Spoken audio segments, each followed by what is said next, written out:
രോമാഞ്ചം പോലെ എന്ന് പറയാൻ പറ്റില്ല. രോമാഞ്ചം ടോട്ടലി എൻ്റെ റിയൽ ലൈഫ് ഇൻസിഡൻറ്റിൽ നിന്ന് തന്നെ ഉണ്ടായിട്ടുള്ള സിനിമയാണ്. ഇത് ചെറുതായിട്ട് അവിടെ ഇവിടെ ഇൻസ്പയർഡ് ആയി പോയിട്ട് ഉണ്ടെന്നുള്ളൂ. ചില അനുഭവങ്ങൾ കഥയാക്കി വലുതാക്കി സിനിമയാക്കി എന്നുള്ളതേ ഉള്ളൂ. അത് പൂർണ്ണമായിട്ടും എൻ്റെ അനുഭവം എന്നൊന്നും പറയാൻ പറ്റത്തില്ല.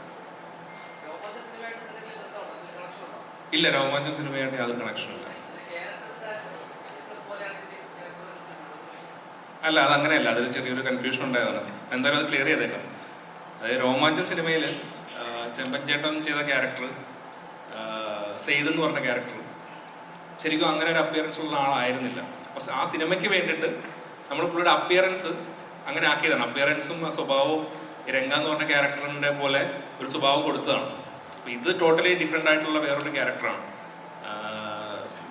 എനിക്ക് പേഴ്സണലി പരിചയമുണ്ടോ എന്ന് ചോദിച്ചാൽ നമ്മൾ ബാംഗ്ലൂർ പലയിടത്തും കണ്ടിട്ടുള്ള, മുന്നേ ഞാൻ പഠിച്ചിരുന്ന ടൈമിൽ കണ്ടിട്ടുള്ള ക്യാരക്ടേഴ്സിൽ നിന്ന് ഇൻസ്പയർഡ് ആയിട്ടാണ് ഈ ക്യാരക്ടറിനെ ഉണ്ടാക്കിയിട്ടുള്ളത്. അല്ലാതെ രോമാഞ്ചത്തിലെ ക്യാരക്ടറോട് യാതൊരു ബന്ധവുമില്ല.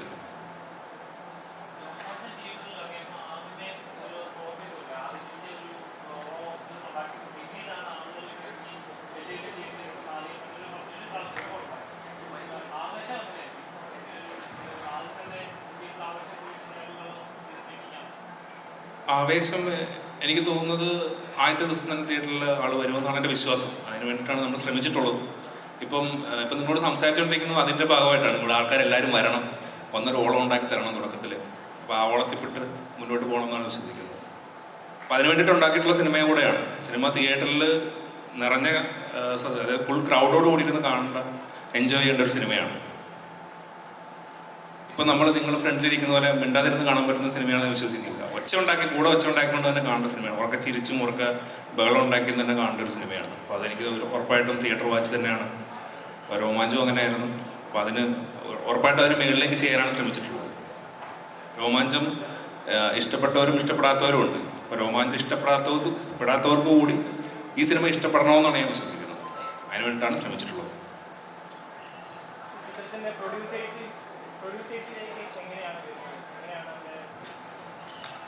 അതായത് രോമാഞ്ചം ഷൂട്ടിന് ശേഷം ഞാൻ ഈ കഥ ഡെവലപ്പായതിനു ശേഷം ഞാൻ അൻവർ റഷീദിൻ്റെ അടുത്ത് പോയിട്ട് പറയായിരുന്നു. നേരിട്ട് ഫോൺ സംസാരിച്ച് ഒരു കഥ പറയാനുണ്ടെന്ന് പറഞ്ഞു. അങ്ങനെ സജിനാണ് എനിക്ക് ആക്ച്വലി അവിടെ കണക്ട് ചെയ്തത്. അപ്പോൾ അങ്ങനെ ഞാൻ പോയിട്ട് കഥ പറയായിരുന്നു. കഥ പറഞ്ഞ് പുള്ളിക്കത് ഇഷ്ടപ്പെട്ടു. അവിടെ തന്നെ ഫഹദിലേക്ക് എത്തി. അതങ്ങനെ പ്രൊജക്റ്റ് ആവുമായിരുന്നു. ആക്ച്വലി രോമാഞ്ചം റിലീസിന് ഞാൻ ഓൾറെഡി ആവേശത്തിൻ്റെ പ്രീ പ്രൊഡക്ഷനിലായിരുന്നു. ബാംഗ്ലൂർ ഷൂട്ട് തുടങ്ങാൻ കുറച്ച് നാളുകൾ ഉള്ളപ്പോഴാണ് രോമാഞ്ചം റിലീസാവുന്നത്. ഞാൻ ബാംഗ്ലൂരിൽ നിന്ന് വന്നിട്ടാണ് രോമാഞ്ചത്തിൻ്റെ റിലീസെല്ലാം ഇവിടെ അറ്റൻഡ് ചെയ്തിട്ട് തിരിച്ചു പോകുന്നത്. രോമാഞ്ചത്തിന് മുന്നേ തന്നെ പ്രൊജക്റ്റ് ആയിരുന്ന സിനിമയായിരുന്നു ആവേശം.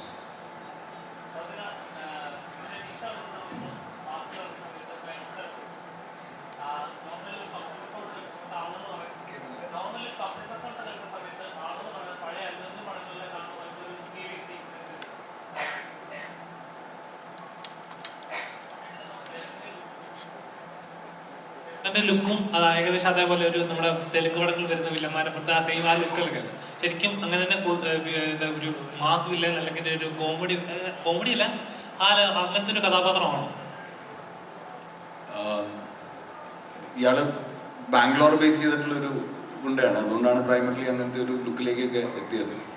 ഓൾമോസ്റ്റ് ജിത്തുവിന് പറഞ്ഞ പോലെ ജിത്തു കണ്ട് പോയ ആളുകളിൽ നിന്നും ഒരുപാട് പേരിൽ നിന്നാണ് അങ്ങനെ ലുക്കിലേക്ക് എത്തിയത്. രണ്ടാമത്തെ ചോദ്യം എന്തായിരുന്നു?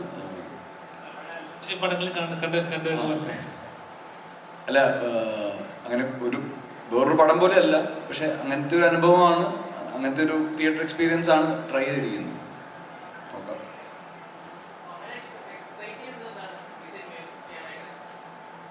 ഇതുപോലത്തെ ഒരു പരിപാടി ഞാൻ ഇതിനു മുമ്പ് പിടിച്ചിട്ടില്ല. എന്നെ ഇങ്ങനെ ആരും അഴിച്ചു വിട്ടിട്ടുമില്ല.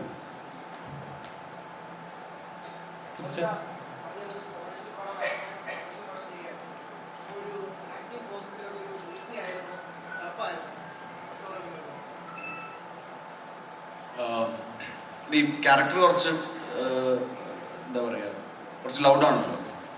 അപ്പം അതിൻ്റെതായിട്ടുള്ള കോംപ്ലിക്കേഷൻസ് ഉണ്ട്. പിന്നെ അയാൾ കറക്റ്റ് മലയാളം അല്ല സംസാരിക്കുന്നത്. അയാൾ അങ്ങനത്തെ ഫുട്ടേജ് ഒന്നും വരാത്തതുകൊണ്ടാണ്. പുള്ളി കന്നഡയും മലയാളമൊക്കെ മിക്സ് ചെയ്തിട്ടുള്ളൊരു ഇതാണ്. അപ്പം ഉറക്കെയാണ് സംസാരിക്കുന്നത്. അങ്ങനെയുള്ള കുറേ കാര്യങ്ങളുണ്ട്. ഇക്ക ഇതുവരെ കാണാത്ത തരത്തിലുള്ള ഒരു പ്രൊമോഷൻ രീതിയും പെർഫോമൻസും ആയിരുന്നു ഇക്കയുടെ ഭാഗത്തുനിന്ന് കാണാൻ സാധിച്ചത്. എന്തായിരുന്നു അതിന്റെ കാര്യം? ഇനി കാര്യമൊന്നുമില്ല, ട്രെയിലർ പോലും ഇല്ല. ഇതൊക്കെ ചെയ്താലേ അങ്ങനെ പ്രത്യേകിച്ച് കാര്യമൊന്നുമില്ല. എനിക്ക് ഈ പടം എന്നല്ല, ചെയ്യുന്ന പടങ്ങളെല്ലാം ആൾക്കാരെ കാണണമെന്ന് ആഗ്രഹമുണ്ട്. അപ്പോൾ ഇത് ഒരു ഇൻട്രോ ഈ പടത്തിന് ആവശ്യമുണ്ടെന്ന് തോന്നി. പടം കാണാൻ പോകുന്നതിന് മുമ്പ് ഈ പടത്തിനെ പറ്റി ഒരു ഇൻട്രോ ആൾക്കാർക്ക് കൊടുക്കണമെന്ന് തോന്നി.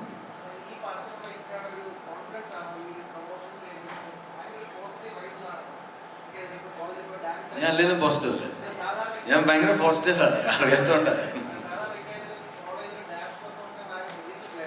ഇല്ല, അതാണ് കുട്ടികൾ ചുമ്മാ, ഞാൻ ഡാൻസ് പഠിച്ചിട്ട് പോയതൊന്നുമല്ല അവിടെ. കുട്ടികൾ ചുമ്മാ പറഞ്ഞുകൊണ്ട് ഞാൻ അവരോട് അവരുടെ സന്തോഷത്തിന് വേണ്ടി, അവരുടെ എന്തോ യൂണിയൻ ഡേ ആയിരുന്നു, അപ്പോൾ അതിൻ്റെയൊക്കെ ഒരു സന്തോഷത്തിന്.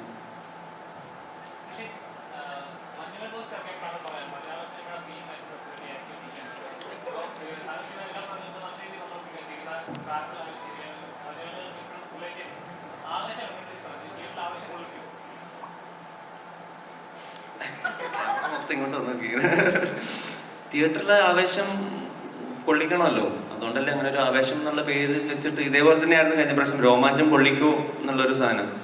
അപ്പോഴും എനിക്കൊരു എക്സൈറ്റ്മെന്റ് ഉണ്ടായിരുന്നു, രോമാഞ്ചം പൊള്ളിക്കും എന്നുള്ളൊരു സാധനം. ആവേശം ഉറപ്പായിട്ടും ആവേശം ആക്ച്വലി ഫുള്ളി എൻ്റർടൈനറാണ്. മൊത്തത്തിൽ ചിരിയും പരിപാടിയൊക്കെ ആയിട്ട് ഫുള്ളി എൻ്റർടൈനർ പാക്ഡ് ആയിട്ടുള്ളൊരു പടമാണ്. അതിൻ്റെ അകത്ത് വേറെ അൺഎക്സൈറ്റ്മെൻറ്റ് എന്നല്ലേ പറയാം, അത് ഉണ്ടാവാൻ സാധ്യതയില്ല. എക്സൈറ്റ്മെൻറ്റ് ഉണ്ടാവും എന്നുള്ളതാണ് എൻ്റെ പ്രതീക്ഷ. മറ്റൊന്നും സീൻ മാറുമെന്ന് ഞാൻ വിചാരിച്ചിട്ട് പറഞ്ഞൊന്നുമല്ലല്ലോ, ചുമ്മാ തള്ളി വെക്കുന്നതല്ലേ. അതേപോലെ അങ്ങനെ തന്നെ ആവട്ടെ.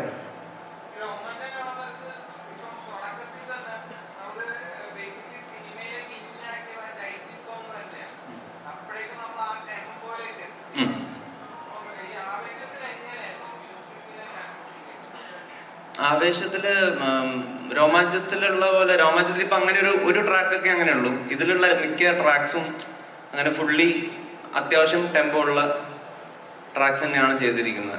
അതും ഈ പറഞ്ഞ പോലെ അങ്ങനെ പാട്ടിന് വേണ്ടിയിട്ടുള്ള സിറ്റുവേഷൻസ് ഇല്ല, എല്ലാം ഒരു സ്കോർ പോലെ. നമുക്ക് ഈ പറഞ്ഞ പോലെ 8 പാട്ട് ഉള്ളത് അങ്ങനെ പടം കാണുമ്പം അറിയില്ല, ആ ഒരു 8 സോങ്സ് വന്ന് പോകുന്നത്. റാപ്പ് ഒരുപാടില്ല, എന്നാലും ഉണ്ട് 2-3 സോങ്സ് റാപ്പായിട്ടുണ്ട്.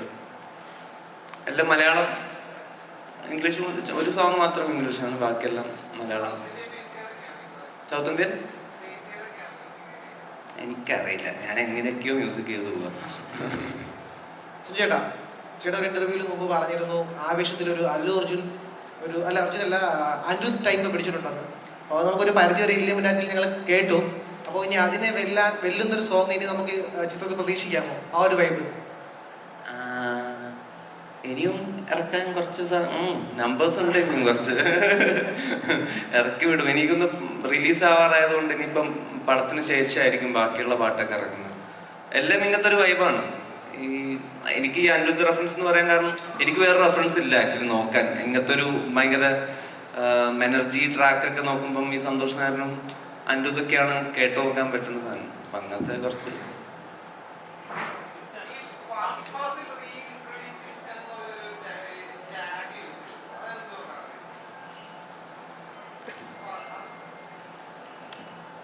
ചുമ്മാ യൂസ് ചെയ്തു, കാരണമൊന്നുമില്ല, ചുമ്മാ അത് എന്തെങ്കിലും ഒരു അല്ല. ഈ പറഞ്ഞല്ലോ, ഞാൻ ഇതുവരെയും ചെയ്യാത്ത സിനിമകളുടെ സ്വഭാവവും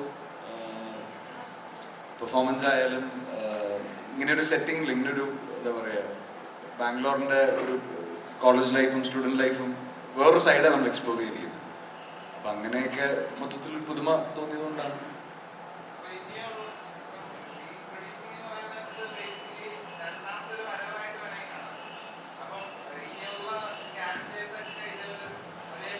ഇത് ആക്ച്വലി പുള്ളിയുടെ സെക്കൻഡ് പേഴ്സണാലിറ്റിയാണ്. അതായത് ഇതുവരെ ചെയ്തുകൊണ്ടിരുന്ന പടങ്ങൾ ചെയ്യുമ്പോൾ ഫഹദ് ഫാസിൽ എന്ന് വയ്ക്കും, ഇനി ഇതുപോലത്തെ വേറെ എന്തെങ്കിലും മാസ് പടമോ അല്ലെങ്കിൽ കൊമേഴ്ഷ്യൽ പടം ചെയ്യുമ്പോൾ ഫഫാന്ന് വയ്ക്കും. അതിനുള്ളൊരു പരിപാടിയാണ്, തുടക്കം ഇട്ടെന്നുള്ളതേ ഉള്ളൂ. ഇതിൽ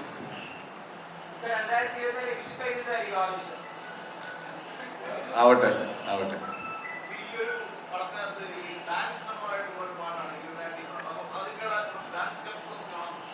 കുറെ കാണാനുണ്ട്, ഒരു ദിവസം കൂടെ വെയിറ്റ് ചെയ്താൽ മതി. ഈ പറഞ്ഞെല്ലാം ഉണ്ടോ?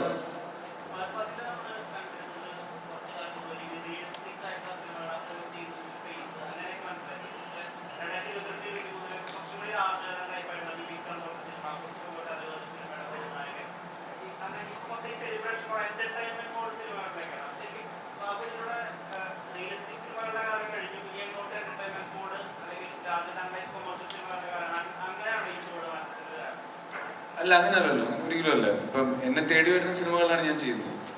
അപ്പം മാക്സിമം ഓരോ സിനിമകളും ഡിഫറെൻ്റ് ആകണം എന്ന് നമുക്ക് ആഗ്രഹമുണ്ടല്ലോ. ഈ സ്വഭാവത്തിലുള്ള സിനിമകൾ ഇപ്പം ചെയ്യാൻ മെയിൻ റീസൺ എന്താണെന്ന് വെച്ചിട്ടുണ്ടെങ്കിൽ എൻ്റർടൈൻമെൻറ്റ് കുറച്ചുകൂടെ സിനിമകളിൽ വരണമെന്ന് തോന്നി. ഇപ്പം ഈ പറയുന്ന ഓഫ് ബീറ്റ് ഫിലിംസിനൊക്കെ ഇപ്പം നമുക്ക് വേറെ പ്ലാറ്റ്ഫോംസ് ഉണ്ട്. ഇപ്പം അത് തിയേറ്ററിക്കലായിട്ട് ചിന്തിക്കണമെന്നൊന്നുമില്ല. ഇതിനെല്ലാം പല പല ഓപ്ഷൻസ് ഉണ്ട്. തിയേറ്ററിക്കലായിട്ട് സിനിമകൾ ചിന്തിക്കുമ്പോഴാണ് ഈ സ്വഭാവത്തിലേക്കുള്ള സിനിമകളിലേക്ക് എത്തുന്നത്.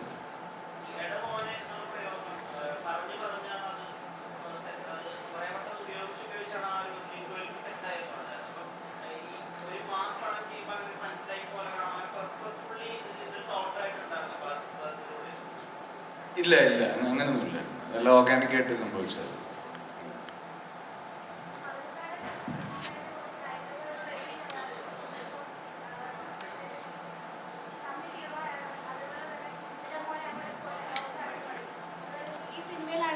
ഡേ മോനെ എന്നുള്ളൊരു ഡയലോഗ് ഭയങ്കര ട്രെൻഡിങ് ആയിട്ട് വരുന്നുണ്ട്. ഇതിൽ ഡയറക്ടറിൻ്റെയും റൈറ്ററിൻ്റെയും മാത്രം ചോയ്സ് ആണോ അതോ പകുതിക്കാട് ഒരു കോൺട്രിബ്യൂഷൻ അവിടെ വരുന്നുണ്ടോ? നമ്മൾ ഡിസ്കസ് ചെയ്ത് വന്നതാണ്. ഇപ്പം എനിക്ക് ഓർമ്മ വന്നത്, എന്നെ സ്കൂളിൽ എൻ്റെ ഒരു സീനിയർ എന്നെ ഇങ്ങനെ വിളിക്കുമായിരുന്നു. അങ്ങനെയാണ് ഞാനിത് ആദ്യം അവിടെ പറഞ്ഞു തുടങ്ങിയത്. പിന്നെ നസ്രിയൊക്കെ അത് എല്ലാവരും അത് യൂസ് ചെയ്ത് തുടങ്ങി സെറ്റിൽ ഭയങ്കര കോൺസ്റ്റൻ്റ് ആയിട്ട്.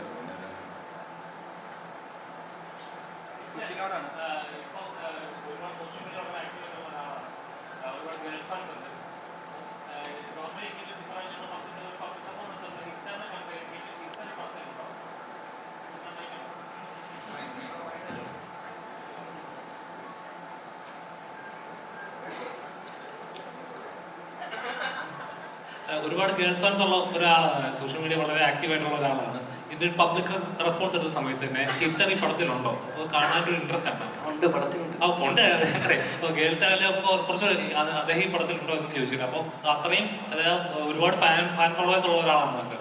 ഈ പടത്തിലേക്ക് ഇങ്ങനൊരു ക്യാരക്ടർ എന്താണെന്നൊരു എങ്ങനെയാണ് ഈ പടത്തിലേക്ക് വന്നത്? പടത്തിലേക്ക് ജിത്തു ചേട്ടൻ വിളിക്കുക ഫസ്റ്റ് പടമാണല്ലോ, ഫസ്റ്റ് പടമല്ലേ? ഫസ്റ്റ് പടം. അപ്പം ഇതേപോലൊരു ഭഗതിക്ക എന്ന് പറയുമ്പോൾ തന്നെ വലിയൊരു ആക്ടർ, ഒരുപാട് പടങ്ങൾ ചെയ്ത് നമ്മുടെ മലയാളികളിൽ ഇന്നും ഇപ്പോഴും ഒരുപാട് ഓർക്കുന്ന കഥാപാത്രങ്ങൾ. ഇങ്ങനെ ഒരു പ്രൊഡക്ഷനിലേക്ക് ഭാഗമാകുമ്പോൾ എന്താ ഫസ്റ്റ് സ്ട്രൈക്ക് ചെയ്തത്? എക്സൈറ്റ്മെന്റ് തന്നെയായിരുന്നു.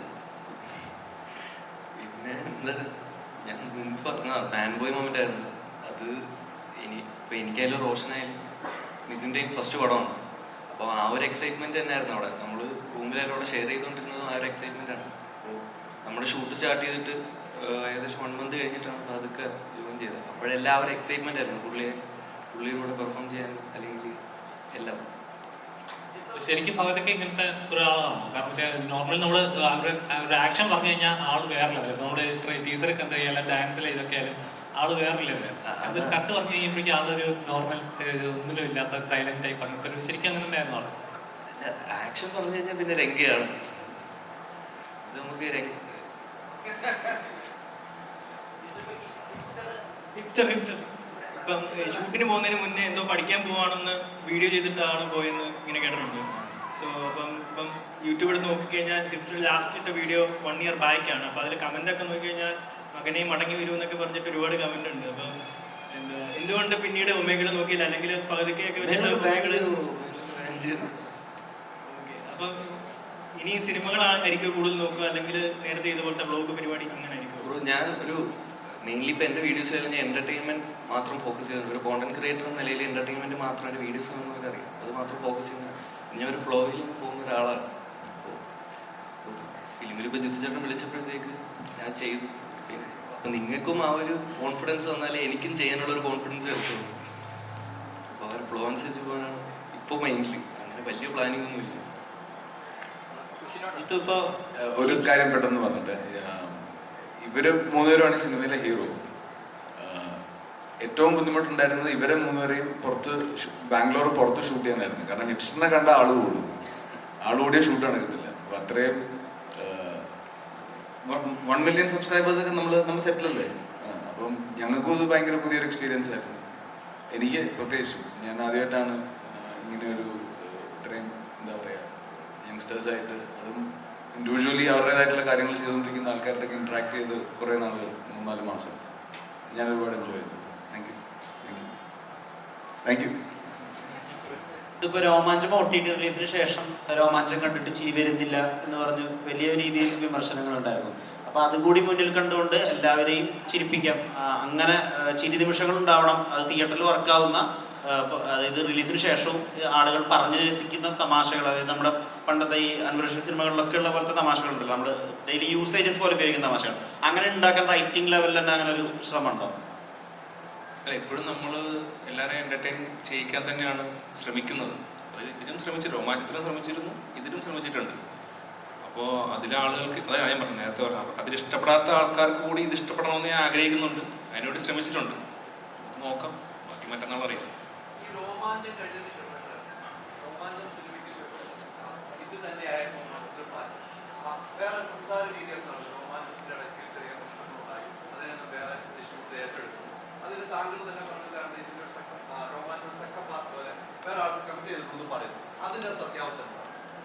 ഇല്ല, വേറെ ആർക്കും കമ്മിറ്റ് ചെയ്തതായിട്ട് ഞാൻ പറഞ്ഞിട്ടില്ല. രോമാഞ്ചം സെക്കൻഡ് പാർട്ടിൻ്റെ കാര്യം അന്ന് സംസാരിച്ചിരുന്നത്. രോമാഞ്ചം സെക്കൻഡ് പാർട്ടുണ്ട്, അതിൻ്റെ പ്ലാനിങ്ങുകൾ തുടങ്ങിയിട്ടില്ല എന്നുള്ളതാണ് പറഞ്ഞിട്ടുള്ളത്. അപ്പോൾ അതിലങ്ങനെ വേറെ കൺഫ്യൂഷൻസ് ഉണ്ടായിട്ടല്ല. രോമാഞ്ചം റിലീസാവുന്നതിന് മുന്നേ ആയ പ്രൊജക്റ്റാണിത്. രോമാഞ്ചത്തിൻ്റെ റിലീസിനൊക്കെ എത്രയും മുന്നേ തന്നെ ഇത് പ്രൊജക്റ്റായി കഴിഞ്ഞു. നവംബറിൽ ഇത് പ്രൊജക്റ്റായി, ഡിസംബറിൽ പ്രൊജക്റ്റായി, ഫെബ്രുവരിയിലാണ് രോമാഞ്ചം റിലീസാവുന്നത്. അപ്പോൾ അതിൻ്റെ സെക്കൻഡ് പാർട്ടും ഇതും തമ്മിൽ അങ്ങനെ വേറെ ബന്ധങ്ങളൊന്നുമില്ല.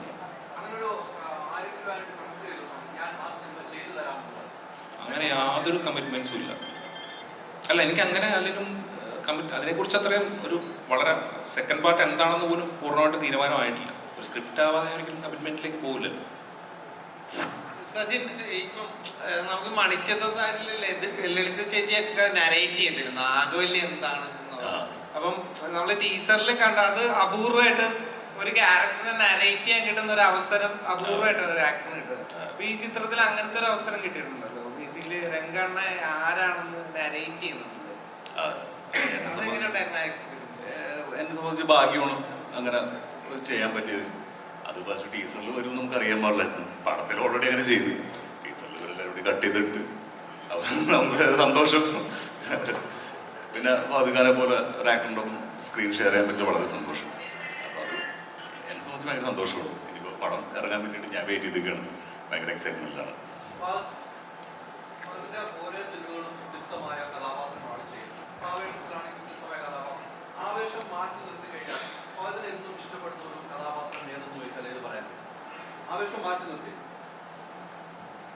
പെർഫോമൻസ് വൈസോ അതോ?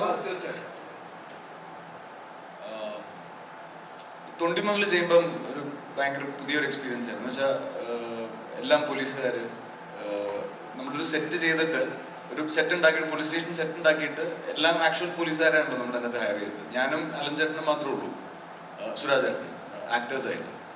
എനിക്കത് ഭയങ്കര പുതിയ എക്സ്പീരിയൻസ് ആയിരുന്നു. അപ്പം ഫസ്റ്റ് ഡേ എന്നെ അവിടെ കൊണ്ടുപോയിട്ട് പോത്തും പറഞ്ഞ് ഒരാളെ ബസ്സിൽ വെച്ചിട്ട് ഇങ്ങനെ മാല മോഷ്ടിച്ച് പിടിച്ചു. അയാളെ പോലീസ് സ്റ്റേഷനിൽ കൊണ്ടുവന്നാൽ എന്താണ് ചെയ്യേണ്ടത്, അത് ചെയ്യാൻ പറഞ്ഞു. ഞാൻ ചുമ്മാ നിൽക്കുകയായിരുന്നു. പോലീസ് അവരാണ് അതെല്ലാം ചെയ്തത്. എനിക്കത് ഭയങ്കര ഒരു, ഞാൻ അതുവരെ ചെയ്യാത്തൊരു എക്സ്പീരിയൻസ് ആയിട്ട് എനിക്ക് തോന്നിയായിരുന്നു. അപ്പം മൊത്തത്തിൽ ആ പടം ഞാൻ ഭയങ്കര എൻജോയ് ചെയ്ത് ഷൂട്ട് ചെയ്തു.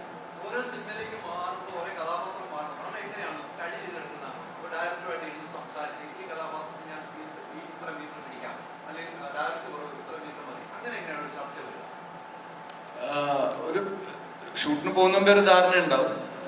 അത് ഏത് അളവ് എന്നുള്ളത് ഇപ്പം ഞാൻ അവിടെ പോയി ചെയ്യുന്നത് കണ്ടിട്ട് ഇതല്ല കുറച്ചുകൂടി ചെയ്യണം, അല്ലെങ്കിൽ അതിൽ ഇത്രയും വേണ്ട, അത് ഷൂട്ടിന്റെ പ്രോഗ്രസ്സിലായിരിക്കും നടക്കുന്നത്. പക്ഷെ ഒരു ധാരണ ഉണ്ടാവും, ഒരു എന്താ പറയുന്നത്, ഒരു കാരിക്കേച്ചർ പോലെ നമുക്ക് ഈ കഥാപാത്രത്തിന്റെ എല്ലാ വശങ്ങളും നമുക്കറിയായിരിക്കും. പക്ഷെ അത് ഷൂട്ട് തുടങ്ങി കഴിഞ്ഞിട്ടാണ് അതിൻ്റെ ഒരു കറക്റ്റ് ഡ്രാഫ്റ്റിലേക്ക് എത്തുന്നത്. പലപ്പോഴും റീഷൂട്ട് ചെയ്യാറുണ്ട്. നമ്മൾ ആദ്യ ദിവസങ്ങളിൽ ചെയ്തത് പിന്നെ കാണുമ്പോൾ അത് വർക്കാതെ ഒരു തോന്നും, അപ്പോൾ പിന്നെ റീഷൂട്ട് ചെയ്യും.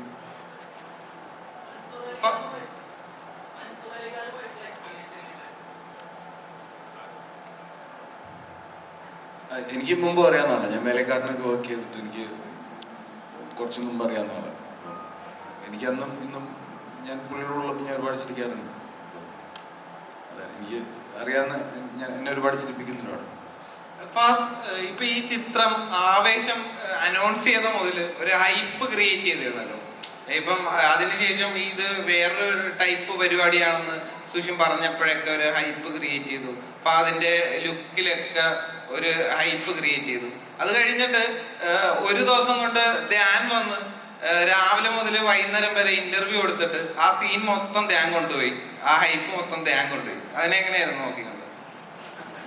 നല്ല കാര്യം, അല്ലാതെ എനിക്കെന്താ ചെയ്യാൻ പറ്റുക? അത് നല്ല കാര്യം. എനിക്ക് എൻ്റെ സിനിമയെ പറ്റി സംസാരിക്കാൻ പറ്റുള്ളൂ. അപ്പൊ അത് മറ്റന്നാൾ റിലീസാവും. അത് റിലീസായിട്ട് ആൾക്കാർ ധ്യാന്റെ ഇന്റർവ്യൂ ഒക്കെ കാണാം. ധ്യാൻ്റെ ഇന്റർവ്യൂ കാണാം.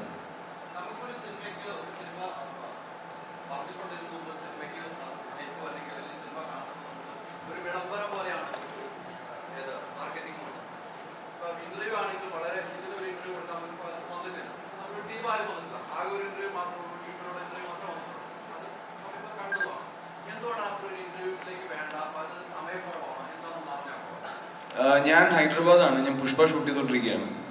അപ്പം ഇന്ന് വൈകിട്ട് ഞാൻ തിരിച്ചു പോകും വീണ്ടും. റിലീസിൻ്റെ അന്നൊരു ദിവസത്തേക്ക് ഞാൻ വരും.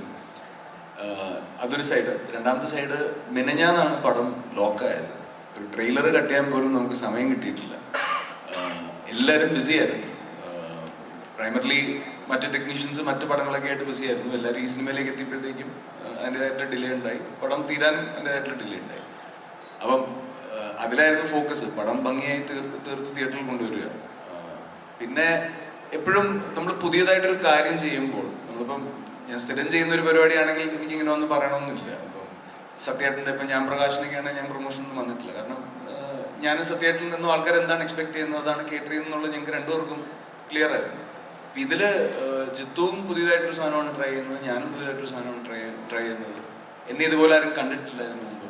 അപ്പം പടത്തിനൊരു ഇൻട്രോ കൊടുക്കേണ്ടത് ആവശ്യമായിട്ട് തോന്നി. അപ്പം അതുകൊണ്ടാണ്. ഇതിലൊന്നുമല്ല ഞാൻ വിശ്വസിക്കുന്നത്. എൻ്റെ ജോലി സിനിമകൾ ചെയ്യുക എന്നുള്ളതാണ്. നല്ല സിനിമയാണെങ്കിൽ സിനിമ അതിൻ്റെ ജോലി എടുത്തോളൂ, സിനിമ ഗ്രോ ചെയ്തോളൂ. ഇല്ല.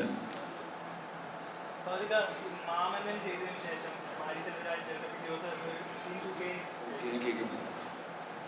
ഈ മാമന്നന്റെ ഷൂട്ടില് ഒരു സീൻ എടുത്തതിന് ശേഷം പിറ്റേ ദിവസം മായി സാറിന്റെ അടുത്ത് ചേട്ടൻ ചെന്നിട്ട് നമ്മൾ ഇന്നലെ എടുത്ത സീൻ ഒന്നുകൂടെ റീക്രിയേറ്റ് ചെയ്യാമെന്ന് അങ്ങോട്ട് പറഞ്ഞതായിട്ട് കേട്ടിട്ടുണ്ട്. അപ്പൊ ഇതൊരു പുതിയ പരിപാടിയാണ്. അപ്പം ഇതിൽ അത്തരത്തിൽ എടുത്ത സീൻ പിന്നീട് വേറെ രീതിയിൽ ചെയ്യാം എന്ന് പറഞ്ഞ് ചേട്ടൻ ഡയറക്ടറിന്റെ അടുത്ത് അപ്രോച്ച് ചെയ്ത് അങ്ങനെ എന്തെങ്കിലും സിറ്റുവേഷൻ ഉണ്ടായിട്ടുണ്ടോ? ഉണ്ട്. എൻ്റെ സിനിമ ജീവിതത്തിൽ അങ്ങനെ ഒരുപാട് എല്ലാ സിനിമകളിലും അത് ഉണ്ടായിട്ടുണ്ട്. ഞാൻ പോയി റീഷൂട്ട് ചെയ്യണമെന്ന് ഞാൻ ആവശ്യപ്പെടുന്നു. ഏറ്റവും കൂടുതൽ സമയം എടുത്ത് റീഷൂട്ട് ചെയ്ത് അങ്ങനെ എന്തെങ്കിലും ഇൻസിഡന്റ് ഉണ്ടായിട്ടുണ്ടോ? സമയമെടുത്ത് പണിയായിട്ട് നടന്ന ഇല്ല, പെട്ടെന്ന് പുറത്ത് പറയാനൊന്നുമില്ല. പക്ഷെ എനിക്കെപ്പോഴും അങ്ങനെ റീഷൂട്ട് ചെയ്യുമ്പോൾ കുറെ കൂടെ ആ സീൻ കൺട്രോളിൽ വന്ന പോലെ എനിക്ക് തോന്നാറുണ്ട്. അതുകൊണ്ടാണ് ഞാൻ എപ്പോഴും അത് ഓപ്റ്റ് ചെയ്യുന്നത്. ട്രാൻസിലൊരു സീക്വൻസ് ഉണ്ടായിരുന്നു. എത്ര റീഷൂട്ട് ചെയ്തിട്ടും ശരിയാകാതെ ആദ്യം ഷൂട്ട് ചെയ്ത് വെച്ച് ഒരു ഇൻസിഡന്റ്.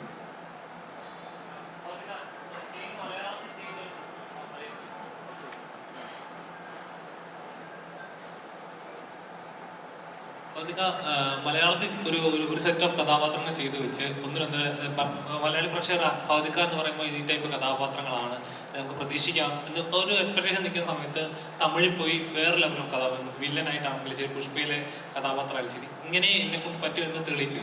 അപ്പോൾ മലയാളത്തിൽ അതേപോലത്തെ ഒരു മാസ് വില്ലൻ അങ്ങനത്തെ ഒരു ടൈപ്പ് ഓഫ് കഥാപാത്രം ചെയ്യാൻ ആഗ്രഹമുണ്ടോ, അതോ ഇപ്പോൾ പോകുന്ന പോലത്തെ ട്രാക്ക് തന്നെ ചെയ്യണമെന്നാണ് ആഗ്രഹം? ഇല്ല, അങ്ങനെ ഒരു സിനിമ ഒത്തു വന്നാൽ ചെയ്യും. ചർച്ചകളുണ്ട്. വേറൊരു ഹീറോ മലയാളികൾക്ക് സെറ്റിൽമെന്റുള്ളൂ. ഒരാൾ ഇങ്ങനെ ഫിക്സ് ചെയ്ത് കഴിഞ്ഞാൽ പെട്ടെന്ന് അത് ബ്രേക്ക് ചെയ്ത് മലയാളത്തിൽ തന്നെ അത് സെറ്റ് ആവുമോ, ചേരുന്നുണ്ടോ? അങ്ങനെ എപ്പോഴും ഒരു പെട്ടെന്നൊരു ബ്രേക്ക് ഉണ്ടാക്കാനോ ഒരു അന്യഭാഷയിൽ ചെയ്ത് കാണുമ്പോൾ വാവും എന്ന് തോന്നുന്നു. സ്വന്തം ഭാഷയിൽ ചെയ്യുമ്പോഴേക്കും അത് ചേരുമായിരുന്നോ, പുള്ളിക്കാരൻ്റെ ഈ സോണല്ലേ സേഫ് ആയിട്ടുള്ളത് എന്നൊരു എപ്പോഴും നമ്മൾ പറയാറുണ്ട്. അങ്ങനൊന്നും ഇല്ലാന്ന് തോന്നുന്നു. എന്തായാലും എനിക്ക് അങ്ങനെ ഒരു സിനിമ ഞാൻ ചെയ്ത് കഴിഞ്ഞാലേ ആൾക്കാരെങ്ങനെ റിയാക്ട് ചെയ്യുന്നുള്ളത് എനിക്ക് കറക്റ്റ് അറിയാൻ പറ്റുള്ളൂ. കഥകൾ തന്നെ വരുന്നുണ്ടോ? വരുന്നു.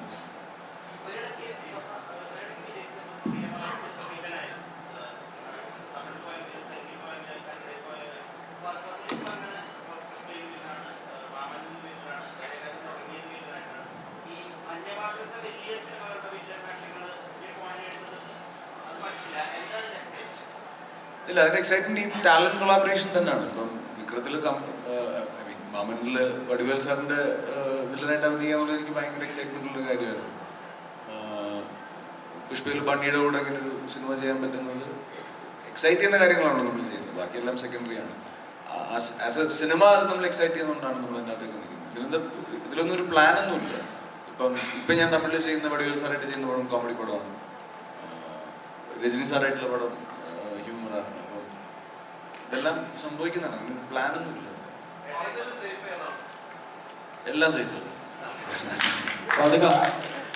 എനിക്കറിയില്ല ഇതൊന്നും ഞാൻ പറഞ്ഞില്ല, ഒന്നും പ്ലാൻ ചെയ്ത് സംഭവിക്കുന്നതല്ല. നമ്മളെ വിശ്വസിക്കുന്ന കുറെ ആൾക്കാർ തരുന്ന എനർജിയും കോൺഫിഡൻസും ആണ്.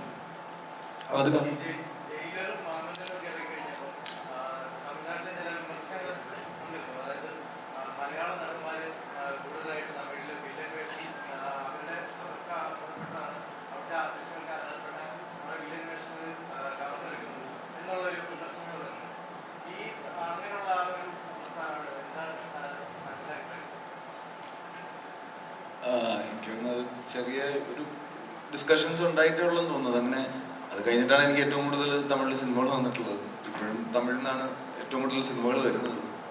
അങ്ങനെയൊന്നുമില്ല, എല്ലാവരും എന്താ പറയുക, ഒരു നേരത്തെ പറഞ്ഞ പോലെ ടാലന്റ് കൊളാബറേഷൻ ആയിട്ട് തന്നെ കാണുന്നുള്ളൂ. അല്ലാതെ നമ്മളവിടെ പോയി തമിഴ് സിനിമ ചെയ്ത് തമിഴ് സിനിമ എന്നേക്ക് മാറ്റാനൊന്നുമല്ലല്ലോ.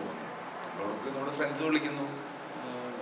എന്നെ സംബന്ധിച്ചിടത്തോളം എനിക്കിപ്പം കമൽ സാറായിട്ടുള്ള റിലേഷൻ, രജനി സാറായിട്ടുള്ള റിലേഷൻ ഒക്കെ ഇങ്ങനെ പോയി സിനിമകൾ ചെയ്തിട്ടുള്ളതുകൊണ്ടാണ് ഞാനതെല്ലാം വളരെ പോസിറ്റീവായിട്ടാണ്. എൻ്റെ പേര് ഫാസിൽ എന്നാണ്. കഴിഞ്ഞ പ്രാവശ്യം ഉണ്ടായിരുന്ന ഒരാൾ.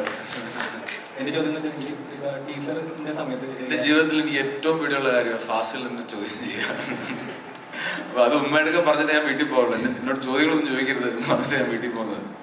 ഇപ്പൊ ടീച്ചറിൻ്റെ ചില കട്ടുകളിൽ രാജമണിക്കലിന് ചെറിയ ചെറിയ വെപ്പൻസ് പോലെ കാണിക്കുന്നുണ്ട്, സ്പെക്കായാലും സ്ലാങ്ങിൻ്റെ ചെറിയൊരു ആയിരുന്നു. അപ്പോൾ ഇതിൻ്റെ എങ്ങനെ ബ്രേക്ക് ചെയ്യാൻ അൻവർക്കാട് എന്തെങ്കിലും ടിപ്സോ അങ്ങനെ കാര്യങ്ങളോ എന്തെങ്കിലും ഉണ്ടായിരുന്നോ? ഇല്ല, രംഗ ആദ്യം എന്നോട് പറയുമ്പോൾ തന്നെ രംഗ ഇങ്ങനെയൊക്കെ ആയിരുന്നു എന്നുള്ളത് ജിത്തു ക്ലിയർ ആയിട്ട് പറഞ്ഞു. എന്നോട് കഥ പറയുമ്പോൾ തന്നെ രംഗ വെള്ളയൊക്കെ ഇട്ട് ഗോൾഡൊക്കെ ഇടുന്നൊരു ആള് തന്നെയായിരുന്നു. പിന്നെ ഈ മീശയും ഹെയർ സ്റ്റൈലൊക്കെ നമ്മൾ പിന്നെ ഒരു ലുക്കിലേക്ക് എത്താൻ വേണ്ടി അങ്ങനെ ഡിസ്കസ് ചെയ്ത് ഡ്രൈവ് ചെയ്തതാണ്. അല്ലാതെ വേറൊരു സിനിമയുടെ റെഫറൻസ് വെച്ചിട്ട് ചെയ്തതാണ്.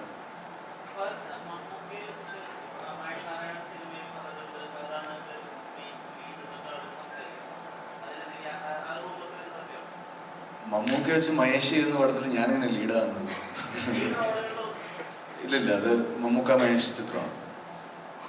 ജിത്തുചേട്ടാ, ഇപ്പം രോമാഞ്ചം നോക്കിക്കഴിഞ്ഞാൽ അതിൻ്റെ ഒരു ക്ലൈമാക്സ് പോർഷനിലേക്ക് വരുമ്പം രോമാഞ്ചം വരുന്നൊരു ഷോട്ട് കാണിക്കുന്നുണ്ട്. അത് ഭയങ്കര ബ്രില്യൻ്റ് ആയിട്ട് അപ്ലൈ ചെയ്തേക്കുന്നത്. അപ്പം ആവേശത്തിലേക്ക് വരുമ്പോൾ ഈ ഒരു ടൈറ്റിൽ എങ്ങനെയാണ് വരുന്നത്, അല്ലെങ്കിൽ സിനിമയും ടൈറ്റിലും തമ്മിലുള്ള കണക്ഷൻ? അല്ല, ആവേശം എനിക്ക് തോന്നുന്നു നമ്മൾ എടുത്തിട്ടുള്ളത് അത് കാണുമ്പോൾ എപ്പോഴും തോന്നുന്നത്, അതിൽ ഏറ്റവും കൂടുതൽ തോന്നുന്നൊരു വികാരമാണ് ഈ ആവേശം എന്ന് പറയുന്നത്. അപ്പോൾ അത് തന്നെയാണ് ഈ പടത്തിൽ പ്ലേസ് ചെയ്തിട്ടുള്ളത്. കുറേ ഉണ്ട് മച്ചത്. 12 വർഷം ബാംഗ്ലൂർ ഉണ്ടായിരുന്നു, ഇപ്പോൾ 2 വർഷത്തെ കഴിഞ്ഞിട്ടുള്ളൂ, ഇനിയുണ്ട് കുറേ. സുഷിനോടാണ് ഇപ്പോൾ ഈ സിനിമയുടെ പാട്ടുകളെ കുറിച്ചിട്ടാണ്. ഇപ്പോൾ രോമാഞ്ചം വരുമ്പോൾ എൻ്റെ ലിറിസിസ്റ്റ് വിനായക് ശശികുമാർ, അപ്പോൾ ഈ സിനിമയിലും വിനായകനെയാണ് പാട്ടുകൾ എഴുതിയത്. അപ്പോൾ ഈ 2 പാട്ടുകൾ കേൾക്കുമ്പോൾ നമുക്ക് വളരെ രോമാഞ്ചം കണ്ടുകൊണ്ട് പലപ്പോഴും ആ പാട്ടുകൾ ആ സിനിമയുടെ കഥ നമുക്ക് പറഞ്ഞു തരുന്നുണ്ട് പല രീതിയിൽ. അപ്പോൾ ഇതിനകത്തും ചില പാട്ടുകളൊക്കെ ശ്രദ്ധിച്ച് കേൾക്കുമ്പോൾ കിട്ടും. അപ്പോൾ ഈ വിനായകും സുഷിനുമായിട്ടുള്ള ഒരു കോമ്പിനേഷൻ, കാരണം കുറേ ഹിറ്റ് പാട്ടുകൾ വന്നു. അപ്പോൾ അതിനെക്കുറിച്ചിട്ടാണ് ഒരു ചോദ്യം. രണ്ടാമത്തെ ചോദ്യം, ഇന്നത്തെ സിംഗേഴ്സ്, ഇപ്പോൾ ബാസി ഒരു പാട്ട് പാടിയിട്ടുണ്ട്, തമിഴിൽ നിന്ന് പാൽഡപ്പ വന്നത്. അപ്പോൾ എങ്ങനെയാണ് ഈ ഇങ്ങനെയുള്ള സിംഗേഴ്സിനെ ചൂസ് ചെയ്യുന്നത്? ജിത്തു എനിക്ക് 25 ദിവസം 8 പാട്ടാണ് ചെയ്യാനുള്ള ഡെഡ് ലൈൻ എന്നത്. അപ്പോൾ നമ്മൾ 2 ദിവസത്തിലൊരു പാട്ട് ചെയ്യുക, അങ്ങനെയാണ് നമ്മളിരിക്കുന്നത്. ജിത്തു ഡെയിലി വരും, ഞാൻ അകത്തിരുന്നെങ്കിൽ ചെയ്യും, ജിത്തു പുറത്തുനിന്നെങ്കിൽ ബുക്ക് വായിച്ചിരിക്കും. അപ്പോൾ ഒരു ട്യൂൺ ഐഡിയ ഒക്കെ ആയിട്ട് വരും. വിനായക് എന്താണെന്ന് വെച്ചാൽ നമ്മൾ ഓൾറെഡി ആ ഒരു കോമ്പിനേഷൻ പിടിച്ചതുകൊണ്ട് ഓൾറെഡി വർക്കായിട്ടുള്ളൊരു കോമ്പിനേഷനായിട്ട് തോന്നി. പിന്നെ നമുക്ക് 3 പേർക്കും കമ്മ്യൂണിക്കേറ്റ് ചെയ്യാൻ കുറച്ച് ഈസിയാണ്. അപ്പം അതുകൊണ്ടാണ് വിനായക് ഇതിൽ എല്ലാ പാട്ടും എഴുതിയിരിക്കുന്നത്. വോക്കൽസ് ഇങ്ങനെ ഈ പറഞ്ഞ പോലെ ഓരോ പാട്ടിൻ്റെ ക്യാരക്ടർ ഈ പറഞ്ഞ പോലെ രോമാഞ്ചത്തിൽ ചെയ്ത പോലത്തെ ട്രാക്സ് അല്ല ഇതിലിരിക്കുന്നത്. അപ്പം ഇതിലെല്ലാം പുതിയ പുതിയ വോയിസ് ട്രൈ ചെയ്യണമെന്നുണ്ട്. പിന്നെ ലീസ്റ്റ് ആയിട്ട് ഞാൻ കുറവ് പാടിയിരിക്കുന്ന ആൽബം കൂടെ, ഞാൻ അധികം പാടിയിട്ടില്ല ഈ പാട്ട് ആൽബത്തിൽ. പിന്നെ പാൽഡബിലോട്ടൊക്കെ പോകുന്നത് നമ്മൾ ഓരോ സോങ്ങിന്റെ വൈബ് അനുസരിച്ചിട്ട് നമ്മൾ രണ്ടുപേരും ഇരുന്ന് ഓരോ ആൾക്കാർ തപ്പും. ഒരു വൈറ്റ് ബോർഡ് ഉണ്ടായിരുന്നു, അതിൻ്റെ അകത്ത് ഇങ്ങനെ ഇരുന്നിട്ട് ഇങ്ങനെ എഴുതി വെക്കും ആരൊക്കെ ട്രൈ ചെയ്യാം. ബാസിനെ കൊണ്ട് ജാട പഠിപ്പിക്കണമെന്ന് എനിക്ക് എന്തോ ഭയങ്കര ആഗ്രഹം ഉണ്ടായിരുന്നു. ബാസിയുടെ ജാട എനിക്ക് ഭയങ്കര ഇഷ്ടമാണ്. അതുകൊണ്ട് സുഷിൻ മഞ്ഞുമല്ല് ഇവിടെ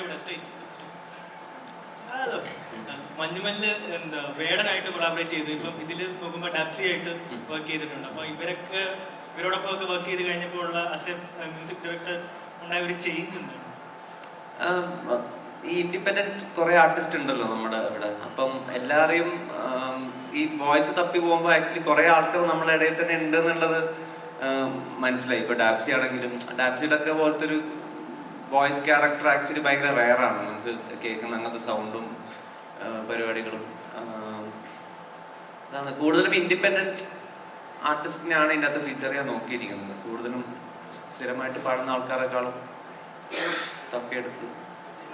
ബാസി ഇതേപോലെ സുഷിന്റെ പടത്തിൽ പാടണം എന്ന് ചോദിച്ച് ഇതിന് മുന്നേ ചോദിച്ച് അവസരം മേടിച്ചിട്ടുണ്ടെന്നൊക്കെ പറഞ്ഞിട്ടുണ്ട്. അപ്പൊ ഇതില് ബാസി പറഞ്ഞു അമരേട്ടന്റെ പടത്തില് അമരേട്ടനോടൊക്കെ ഇതേപോലെ ചോദിച്ചിട്ടുണ്ട് ഒരു പാട്ട് പാടിക്കുന്നു. അപ്പൊ അത്തരത്തിൽ ഇന്ന് സുഷിനോട് ചോദിക്കാറുണ്ടോ ബാസി? അതെ, എനിക്ക് അവന്റെ ജാട ഭയങ്കര ഇഷ്ടം. അങ്ങനെ ചോദിക്കില്ല. എന്റെ ആവശ്യമാണ് ബാസി പാടണമെന്നുള്ളത്. കാരണം ആ വോയിസ് അല്ലാണ്ട് എനിക്ക് വേറൊരു സൗണ്ട് വരുന്നില്ല ജാടപ്പാട്ടിന്. അപ്പൊ അങ്ങനെ ഞാൻ ബാസിക്ക് ചുമ്മാ ട്രാക്ക് അയച്ചു കൊടുക്കലും ബാസി എന്ന് പറഞ്ഞപ്പോ അങ്ങ് പാടിപ്പിച്ചു. അത്രേ ഉള്ളൂ. തുടർന്നും പാടിപ്പിക്കും? ഉറപ്പായിട്ടും പാടിപ്പിക്കും. ഈ ആവേശത്തിന്റെ ഒരു പ്രൊഡക്ഷൻ നോക്കുകയാണെങ്കിൽ ഇപ്പോൾ വന്നിരിക്കുന്ന ടീസറും ട്രെയിലറും ഫുള്ള് വലിയ കളർ പരിപാടികളാണ്. ഭയങ്കര ഒരു വലിയ സ്കെയിലായിട്ട് നമ്മൾ മലയാളത്തിൽ അങ്ങനെ കണ്ട് വരാത്ത കുറേ കാര്യങ്ങളാണ് ഇന്നത്തെ ഉള്ളത്. ഫസ്റ്റ് ഇവിടെ രോമാഞ്ചം എന്ന് പറയുന്നത് ഒരു വീട് അത് ചുറ്റിപ്പറ്റി അങ്ങനെ വരുമ്പോൾ ഇതിനകത്ത് ഇഷ്ടംപോലെ ക്യാരക്ടേഴ്സും ഭയങ്കര പ്രൊഡക്ഷൻ തന്നെ ഭയങ്കരമായിട്ട് വലിയൊരു സ്കെയിൽ വന്നിട്ടുണ്ട്. അപ്പോൾ ഈ രണ്ടാമത്തെ സിനിമയിൽ ഇത്രയും വലിയൊരു ചേഞ്ച് വരുമ്പോൾ അതെങ്ങനെയാണ് ഹാൻഡിൽ ചെയ്തത്? അതിൻ്റെ ഒരു പ്രിപ്പറേഷൻ പരിപാടികളൊക്കെ അല്ലതാ കഥ ഡിമാൻഡ് ചെയ്തുകൊണ്ടാണ് ഇപ്പോൾ അങ്ങനെ വന്നത്. രോമാഞ്ചത്തിന് അതായിരുന്നു ആവശ്യം, അതുകൊണ്ട് രോമാഞ്ചം അങ്ങനെ എടുത്തു. ആവേശത്തിന് ഇപ്പോൾ അങ്ങനെ ഒരു സ്കെയിലാണ് ആവശ്യം. അങ്ങനെയാണ് കഥ പറയുന്നത്. അതിൻ്റെ സിറ്റുവേഷനും ക്യാരക്ടേഴ്സും പുരോഗമിക്കുന്ന രീതിയും ലൊക്കേഷനും എല്ലാം അങ്ങനെയാണ്. അപ്പോൾ അതുകൊണ്ടാണ് നാച്ചുറലി അതങ്ങനെ ഒരിതായിട്ടുള്ളത്. അതെങ്ങനെ ഹാൻഡിൽ ചെയ്ത് പോകുന്നു വെച്ചാൽ നമ്മളൊരു ദിവസം ഒരു സിനിമ ഒരുമിച്ചല്ലോ എടുക്കുന്നത്, ഒരു ഷോട്ട് ചെയ്ത് വരും, എളുപ്പമാണത്.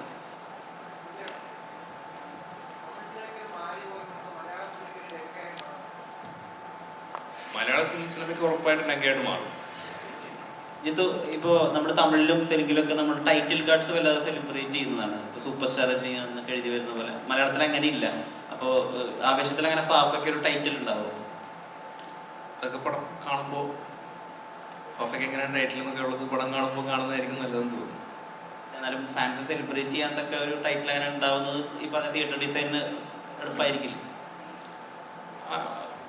അതൊന്നും ഫാൻസ് സെലിബ്രേറ്റ് ചെയ്യണ്ട, സിനിമ സെലിബ്രേറ്റ് ചെയ്യണം.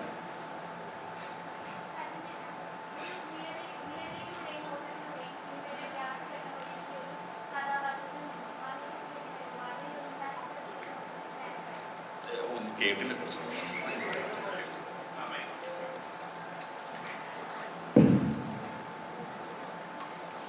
ചേട്ടാ, ഒരു നിലവിളിയിലൂടെയും ഓട്ടത്തിലൂടെയും സിനിമയുടെ ഗ്രാഫ് പെട്ടെന്ന് ഉയർത്തിയ ഒരു കഥാപാത്രത്തിൽ നിന്നും ആവേശത്തിലേക്ക് വരുമ്പോൾ അതേ ഇമ്പാക്റ്റ് കിട്ടുന്ന ഒരു ക്യാരക്ടർ തന്നെ ആയിരിക്കുമോ? ഉറപ്പായിട്ടും. ഞാനിപ്പോൾ ചെയ്തതിൽ വെച്ചിൽ ഏറ്റവും വലിയൊരു ക്യാരക്ടറാണ് ആവേശത്തിൽ ഞാൻ ചെയ്യണത്. മുമ്പ് ചെയ്ത കഥാപാത്രങ്ങളെ വെച്ച് ഭയങ്കര ഡിഫറെൻ്റ് ആണ്. ഞാൻ നേരത്തെ പറഞ്ഞ പോലെ ഇക്കാടൊപ്പം സ്ക്രീൻ ഷെയർ ചെയ്യാൻ പറ്റി. അപ്പോൾ ഭയങ്കര എക്സൈറ്റഡ് ആയിട്ട് ഇരിക്കുകയാണ്. മുൻപ് ചെയ്ത കഥാപാത്രങ്ങളെ വെച്ച് ഭയങ്കര ഡിഫറെൻ്റ് ആണ്.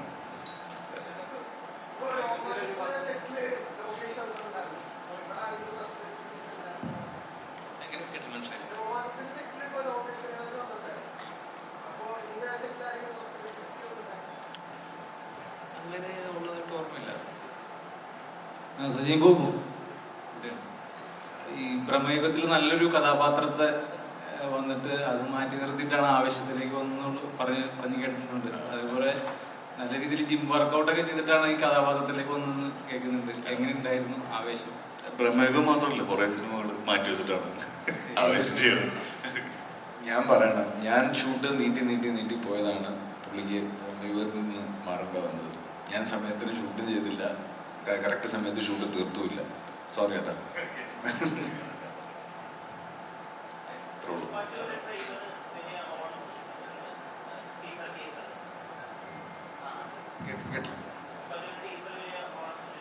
പുഷ്പ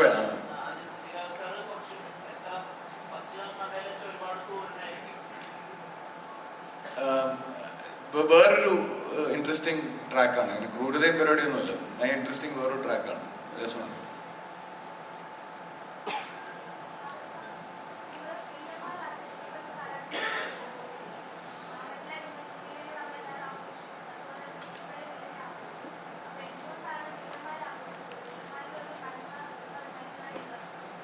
ഇല്ല, പുഷ്പയല്ല ഏറ്റവും കൂടുതൽ ആഘോഷിച്ചത്. അത് കഴിഞ്ഞിട്ട് മറ്റേ ആളൊക്കെ ആഘോഷിച്ചിട്ടുള്ളൂ. പിന്നെ ഈ വില്ലന്മാരെ ആഘോഷിക്കുന്ന വില്ലന്മാരുടെ തമാശകളൊക്കെയാണ് ആൾക്കാർ ഡിസ്കസ് ചെയ്യുന്നത്. അല്ലാതെ വില്ലന്മാരുടെ കഥാപാത്രത്തിന്റെ ക്വാളിറ്റീസ് ഒന്നും അല്ല, പെർഫോമൻസിനെയാണ് ആൾക്കാർ സെലിബ്രേറ്റ് ചെയ്യുന്നത്. അല്ലാതെ ഇപ്പം മാമനിലായാലും വടിവേൽ സാറിന്റെ പെർഫോമൻസ് ആൾക്കാർ ഡിസ്കസ് ചെയ്തതാണ്. പുഷ്പയിൽ ബണ്ണിയുടെ പെർഫോമൻസ് ഡിസ്കസ് ചെയ്തതാണ്. നാഷണൽ അവാർഡ് വരെ കിട്ടിയത്, ശരിയാ, നാഷണൽ അവാർഡ് വരെ കിട്ടിയത്. അപ്പം ഇതെല്ലാം ഫേസാണ്.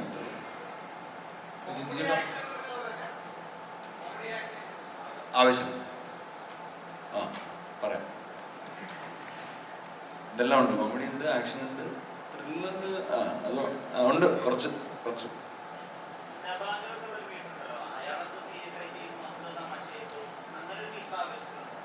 ഒറ്റ ദിവസം മതി. ഈ പാതുക്കട ഒരു ആക്ടിങ്ങിൽ ഓരോ ചെറിയ എലമെന്റ് പോലും ഒരുപാട് ലേയേഴ്സ് നമുക്ക് കാണാൻ സാധിക്കുന്നുണ്ട് ആ കഥാപാത്രത്തിൽ. എക്സാമ്പിൾ ഇപ്പോൾ ഷമ്മി കഥാപാത്രത്തിലായാലും എന്താ മോളെ ചോദിക്കുന്ന ഒരു കഥാപാത്രത്തിലായാലും ആ സൈലൻസിൽ പോലും കഥാപാത്രത്തിന്റെ പല പല ലേയേഴ്സ് നമ്മൾ കാണുന്നുണ്ട്. അതുപോലെ തന്നെ അർജുന അശോകന്റെ മറ്റേ രോമാഞ്ചത്തിൽ അർജുന അശോകന്റെ ആ ചിരിച്ചിട്ട് തലയാട്ടുന്ന ഒരു സാധനം ഭയങ്കരമായിട്ട് ട്രെൻഡിങ് ആയതാണ്. അപ്പൊ ഈ ഫാസിലിൽ ഇത്തരം ചെറിയ ചെറിയ മാനറിസംസ് ഈ ആവശ്യത്തിൽ എത്രത്തോളം കൊണ്ടുവരാൻ ശ്രമിച്ചിട്ടുണ്ട്? അതങ്ങനെ ഒരു പർട്ടിക്കുലർ മാനറിസം എന്നുള്ളതല്ല, ഇതിനകത്ത് എല്ലാം ഡിഫറെൻ്റ് ആയിട്ട് തന്നെ പിടിക്കാൻ ശ്രമിച്ചിട്ടുണ്ട്. അല്ലെങ്കിൽ ഇതുവരെ ചെയ്തിട്ടുള്ള പടങ്ങളിലൊന്നും ബന്ധമില്ലാത്ത രീതിയിലാണ് ഓരോ സീനുകളും ഓരോ ഷോട്ടുകളും ട്രൈ ചെയ്തുകൊണ്ടിരുന്നത്. അപ്പം എന്തായാലും പുതിയ ഒരുപാട് സാധനങ്ങൾ കിട്ടാൻ വഴിയുണ്ട് ഇതിനകത്ത്. ഇതുപോലും കയ്യെത്തും ദൂരത്തിലെ ഫാസിലും ആവേശത്തിലെ കൊണ്ടേയായിട്ട് വരുന്ന ഫാസിലും തമ്മിലുള്ള അന്തരം അത്രയും വലുതാണ്. രണ്ടും രണ്ടറ്റത്താ, ശരിയാ. ഇതില് ഏറ്റവും ഇൻട്രസ്റ്റിംഗ് ആയിട്ടുള്ള കാര്യം, ആവശ്യം പെർഫോം ചെയ്യുമ്പം ചില സമയത്ത് വൺ മോർ ജിത്തു ആവശ്യപ്പെടുമ്പോൾ ജിത്തു പറയുന്നത് ഇത് മുമ്പ് കണ്ടിട്ടുണ്ടെന്ന് പറയും. ഇത് മുമ്പ് കണ്ടതാ, ഇത് എന്തെങ്കിലും ഉണ്ടോ നമ്മള്. അപ്പം അത്രയും കോൺഷ്യസ് ആയിട്ട് ഒരാൾ നിന്ന് നമ്മളെ ഡയറക്റ്റ് ചെയ്യുമ്പോൾ ആ ഫ്രഷ്നെസ് സ്ക്രീനിൽ ഉണ്ടാവണം എന്നാണ് പ്രതീക്ഷിക്കുന്നത്.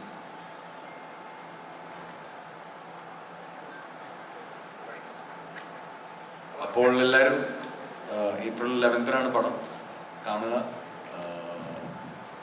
സെലിബ്രേറ്റ് ചെയ്യുക. Thank you. Happy Eid, enjoy.